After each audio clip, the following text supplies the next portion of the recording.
Someone needs to say this to you clearly. You are allowed to be unavailable. You are allowed to let the message wait. You are allowed to have a day that belongs entirely to you. You are allowed to care deeply about people and still not be at their disposal, because at some point your availability stopped being a choice and became an expectation, yours and everyone else's. And living inside that expectation is slowly, quietly costing you your peace. This is mindfulness. Today we are going to look honestly at what drives the need to always be there, what Buddhist wisdom teaches about the sacredness of your own inner life, and what genuinely, practically changes in your relationships, your sense of self, and your daily peace when you stop being so available. 1. The cost of always being there. You were taught that being a good person means being there for others, and there is truth in that. But somewhere between genuine care and constant availability, a line gets crossed.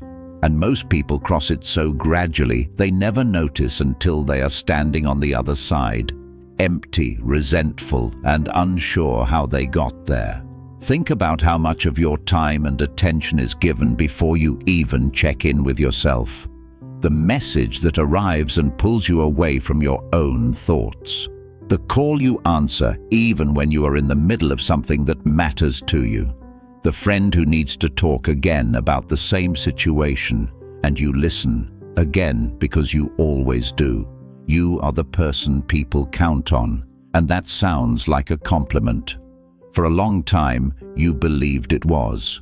But there is something Buddhism has always understood that modern life rarely says out loud. When you pour endlessly into others without ever returning to your own stillness, you are not being generous. You are disappearing, slowly, quietly. What happens to the person who is always available? They become a resource, not intentionally. The people around them do not wake up thinking about how to drain them. But the pattern forms anyway. You are always there, so people stop considering whether they should reach out at this moment. They stop wondering if you have needs too, because you have trained them with your consistency and your willingness to assume that you are always ready, always open. And maybe for a long time you were, or at least you believed you were. But needs that are never named do not disappear. They accumulate, and one day that accumulation has a weight you cannot explain to anyone, because from the outside nothing looks wrong. You are still showing up, you are still helping, but inside something has gone very quiet in a way that does not feel peaceful, like you have forgotten what it feels like to have a day that belongs entirely to you, to simply be without performing availability for anyone. That forgetting is the cost, and it is one worth naming, because you cannot change a pattern you have not clearly seen. This is where the change begins, not with withdrawal or anger, but with a quiet, clear recognition that your time has a value, and that the life you keep giving away in pieces is the only one you have. 2. Why you became so available in the first place. Nobody becomes endlessly available by accident. There is always a reason. And when you find that reason, something softens, not because the pattern suddenly becomes acceptable, but because you stop judging yourself for it and start understanding it instead. Understanding is always the first step toward freedom. For many people, the pattern began in childhood. You learned early on that being helpful kept the peace, that being needed meant being loved, that your presence was most welcome when it was in service of someone else. Children are extraordinary observers. They learn quickly what version of themselves receives warmth and what version gets overlooked. And if the version that was praised was the version that helped, that accommodated, that asked for nothing and gave everything, then that is the version you refined. over years, over decades, until it stopped feeling like a choice and started feeling like simply who you are. Buddhism speaks about this with gentleness. It calls it a constructed self, a version of you built not from your truest nature, but from what the world around you rewarded. The constructed self is not bad. It helped you survive. It helped you belong. But it is not the whole of you. And living entirely from it, indefinitely, is exhausting precisely because it requires constant performance. You are always managing how you appear, always making sure people have what they need from you, always slightly anxious about what happens if you stop. And here is the thought that lives underneath all of it, the one most people never say out loud. What if I stop being so available and people stop needing me? What if being needed is the thing that makes me feel connected? What if my worth is somehow tied to how much I give? That thought deserves your full compassion, because it is not weakness. It is a wound, a quiet, old wound that has been running your schedule, your energy, and your relationships for longer than you realize. The monks who devoted their lives to understanding the human mind noticed something that took them years to name. They noticed that the people who gave the most were often the people who trusted their own value the least. Not because they were less evolved, but because generosity, when it comes from fear rather than fullness, is a coping mechanism dressed as a virtue. You give to feel safe. You stay available to stay necessary. And somewhere underneath all of that activity is a person who has never fully believed that they are enough just as they are, without doing anything at all. When you see that clearly, the work becomes different. It is no longer about learning to say no. That is the surface level. The deeper work is learning to sit with yourself quietly and feel that your existence, independent of your usefulness to others, has its own complete and unquestionable worth. That is the shift, and it changes everything that follows. 3. What boundaries actually are in Buddhist understanding. The word boundary has become overused. It has edges now, a sharpness that makes some people defensive and others anxious. So set that word aside for a moment. In the oldest Buddhist teachings, what we now call a boundary was understood simply as discernment, the wisdom to know what serves your deepest well-being and what pulls you away from it. Discernment is not unkind. It is not a wall you build to keep people out. It is a clarity you cultivate so that you know the difference between giving from an open heart and giving from an exhausted one. Between helping because it genuinely brings you alive and helping because you are afraid of what happens if you don't. Most people have never been taught this distinction. They were taught to give, to share, to be generous, all of which are genuinely beautiful impulses. But the teaching often stopped there, before the essential next part, which is that sustainable generosity requires a return. Like breathing. You exhale, you inhale, you give, you restore. The moment that rhythm is broken, and you are only ever exhaling, only ever giving out, the giving itself becomes something desperate and hollow. Here is what discernment looks like in an ordinary life. It looks like pausing before responding to a message instead of answering immediately out of habit.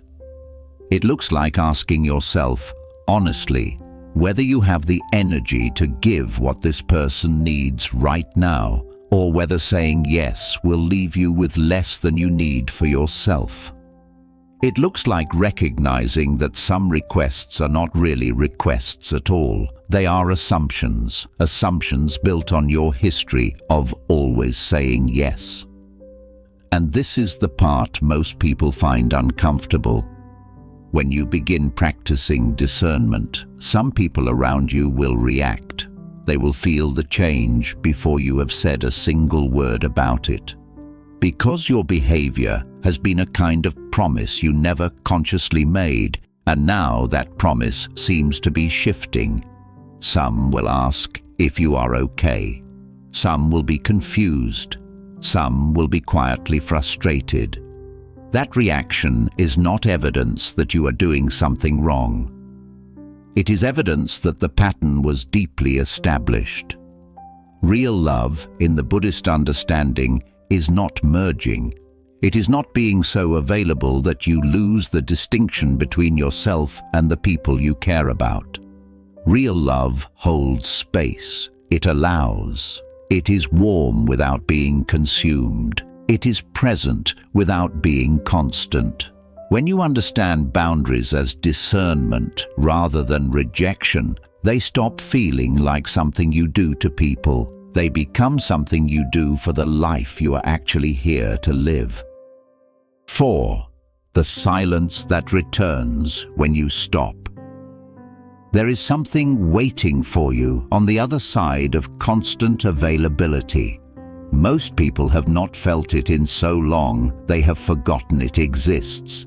But the moment you begin to create even a small amount of space in your days, space that belongs only to you, it starts to come back. And what returns is a kind of inner silence that is not empty. It is of you. When your attention is perpetually outward, when you are always reading the room, always sensing what others need, always adjusting yourself to be what is required in this moment, you are not fully present anywhere. Not truly with others, because part of you is already monitoring and managing, and not truly with yourself, because there is no room for that. You are living in the gaps between other people's needs and calling it a life. Buddhist contemplatives spent centuries mapping the interior landscape of the human mind, not because they were avoiding the world, but because they understood something essential. The quality of your outer life flows directly from the quality of your inner one. A mind that is never still cannot see clearly. A heart that is never quiet cannot feel deeply. And a person who is never alone, never truly alone with themselves, cannot know who they are beneath all the performing. When you stop being so available, the first thing many people notice is discomfort, a kind of restlessness, an urge to reach for the phone, to check if someone needs something, to find a way to be useful again. That urge is not a sign that you need others. It is a sign that you have been using others to avoid yourself. And the thing you have been avoiding most of the time is not something painful. It is simply stillness, which can feel enormous when you are not used to it. Sit with it. That is all. Sit with the stillness without filling it immediately. Let it feel strange for a while. Let it feel too quiet. Let the thoughts come that say you should be doing something, responding to someone, making yourself available for someone's need. Notice those thoughts without following them. And slowly, in that space you are holding open, something begins to return. You remember what you think about when no one is asking you to think about anything. You remember what interests you, what moves you, what you find beautiful. You notice your own breathing, your own rhythms, your own quiet preferences. You become, perhaps for the first time in a long time, a companion to yourself. And that companionship, that gentle acquaintance with your own inner life, changes the way you move through everything else. The silence is not loneliness. That distinction matters enormously. Loneliness is the ache of wanting connection and not having it. What returns when you stop being constantly available is solitude. Chosen, inhabited, nourishing solitude. The kind that monks and contemplatives across every tradition have always known is not the absence of life, but its very source. From that place, when you do choose to be present for someone, the quality of your presence is entirely different. You are not there because you are always available. You are there because you chose to be, and that choice is felt. People can sense when they are receiving something real rather than something reflexive. Your presence becomes a gift again rather than an assumption, and that changes everything about the connection itself. 5. How relationships transform when you change. Here is something nobody prepares you for. When you stop being endlessly available, some relationships will deepen in ways you never expected, and others will quietly reveal themselves to have been built entirely on your willingness to give without limit. Both of these things are important to know, and both, in their own way, are gifts. The relationships that deepen are the ones rooted in genuine care, in actual curiosity about who you are, not just what you can provide. These are the people who, when you begin to show up differently, do not panic or push back. They ask questions. They are interested in the version of you that has needs and preferences and limits. And you will find, perhaps with some surprise, that these relationships begin to breathe in a new way. There is more honesty in them, because you are no longer performing availability and they are no longer taking it for granted. You are two people actually choosing each other, which is something completely different from two people stuck in a pattern neither of them consciously designed. Buddhism teaches impermanence not as a cause for grief, but as a fundamental truth that, when accepted, brings enormous freedom. Relationships change. People change. The version of you that was available around the clock was not the permanent, true version of you. It was a pattern, and patterns can be dissolved. What remains after they dissolve is more real, not less. There is a particular kind of loneliness that lives inside, always being needed. It sounds contradictory, but you may know exactly what it means. You are surrounded by people who rely on you, and still you feel unseen. Because they are not seeing you, they are seeing the function you perform. They are seeing the person who answers, who helps, who holds everything together. The actual you, with your uncertainties and your tiredness and your own quiet longing for care. That person rarely gets to appear, because appearing as anything other than capable and available feels like a betrayal of the role you have accepted. When you step back from that role, even slightly, even gradually, a space opens where people can see you differently, and you can see yourself differently. You begin to show up in relationships not as a giver with nothing left to receive, but as a full person. Someone with depth and needs and a rich inner life that is worth knowing. The relationships that can meet you there will meet you there. And you will find that fewer, deeper connections feel more nourishing than many shallow ones built on your perpetual availability. 6. The practice of sacred unavailability. This is where everything becomes practical, because understanding is only ever the beginning. What changes your life is not what you know. It is what you do, quietly, consistently, in the ordinary moments of your days. And the practice is simpler than you might think, though simple is not always easy. Begin with your mornings. Before you reach for your phone, before you check what anyone needs from you, give yourself a window of time that belongs entirely to you. It does not need to be long, even 10 or 15 minutes. Sit quietly. Breathe. Let your mind settle before it is handed over to the world. This is not laziness. This is the most important appointment of your day, the one with yourself. And unlike every other appointment, it costs you nothing and returns everything. Create rhythms of genuine unavailability, times when you are not reachable, not because something is wrong, but because something is right. You are reading, you are walking, you are cooking and listening to the sounds of water and fire. You are simply being. These are not luxury activities that life will allow you when everything else is handled. They are the foundation from which everything else becomes possible. The old wisdom was clear about this. The person who fills their well can offer water. The person who runs dry cannot. Practice saying not yet instead of not ever. This is not about disappearing from people's lives. It is about introducing a rhythm. Availability on your terms, from a place of genuine readiness rather than anxious obligation.